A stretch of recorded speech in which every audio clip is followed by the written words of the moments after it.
శ్రీకాకుళం జిల్లా కలెక్టరేట్ ఎదుట గురువారం ఆదివాసీలు ధర్నా నిర్వహించారు. మేలియా పుట్టి కేంద్రంగా ఐటీడీఏ ఏర్పాటు చేయాలని డిమాండ్ చేశారు. ఆదివాసీ సంక్షేమ పరిషత్ ఉపాధ్యక్షులు వబయోగి ఆధ్వర్యంలో జిల్లాలోని ఆదివాసులంతా పాల్గొన్నారు.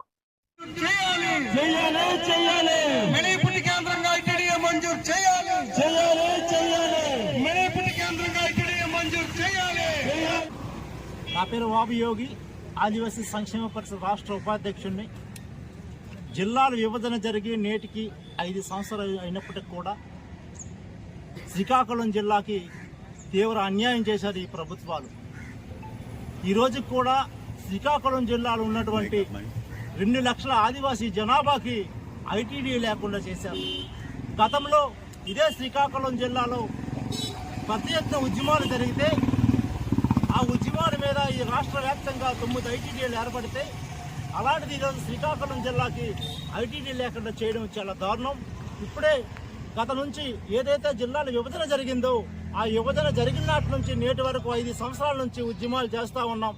ఇదే చంద్రబాబు నాయుడు గారు పాతపట్నం బహిరంగ సభలో ఈ కూటమి ప్రభుత్వం అధికారంలో వచ్చిన వెంటనే మేము ఐటీడీఏ ప్రకటిస్తాం, ఐటీడీఏ ఇస్తామని చెప్పారు. ఈ రోజుకి 20 నెలలు గడుస్తున్నప్పటికి కూడా ఐటీడీ ఊసే మాట్లాడట్లేదు. మేము ఈరోజు శ్రీకాకుళం జిల్లా ధర్నా నుంచి ఈ ప్రభుత్వాలకు ఒకటే తెలియజేస్తా ఉన్నాం.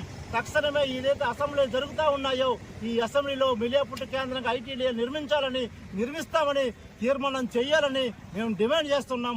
అంతేకాకుండా ఈ జిల్లాలో ఉన్నటువంటి 9 మంది ఎమ్మెల్యేలు కూడా అసెంబ్లీలో ప్రస్తావించాలి.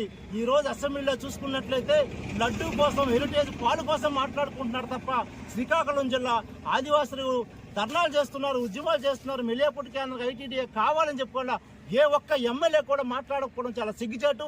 ఇప్పటికైనా అసెంబ్లీ సెషన్స్ ఇంకా మార్చి 9 వరకు 10 వరకు ఉంటాయి కాబట్టి ఈ మార్చి 9, 10లోనైనా ఈ శ్రీకాకుళం జిల్లా నుంచి ప్రాతినిధ్యం వహిస్తున్నటువంటి ఎమ్మెల్యేలు తప్పనిసరిగా మిలియాపుట్టు కేంద్రంగా ఐటీడీఏ నిర్మించాలని తీర్మానం చేసినట్టు అసెంబ్లీలో మాట్లాడాలని కోరుకుంటున్నాం.